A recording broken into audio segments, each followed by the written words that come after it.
চলুন এই পিকচার দিয়ে 5টি ইংরেজি সেন্টেন্স খুব সহজেই গঠন করে ফেলি। 1 নম্বরে অ্যাকশন অর্থাৎ কি করছে, 2 নম্বরে ওয়েদার অর্থাৎ আবহাওয়াটা কেমন, 3 নম্বরে গেস্টার অর্থাৎ তাদের আচরণ, 4 নম্বরে মুড এবং সর্বশেষ সারাউন্ডিং অর্থাৎ চারপাশ।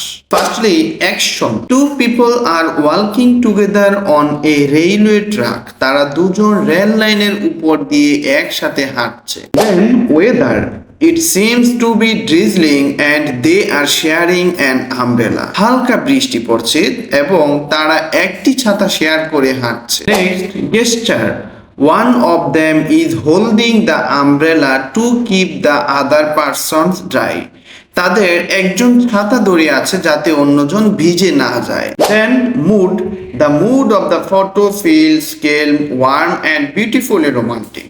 ছবির পরিবেশটি শান্ত, উষ্ণ এবং সুন্দরভাবে রোমান্টিক মনে হচ্ছে। Finally surroundings, the green trees around the railway track make the skin look beautiful. Rail লাইনের চারপাশে সবুজ গাছপালা দৃশ্যটিকে খুব শান্ত ও সুন্দর করে তুলেছে।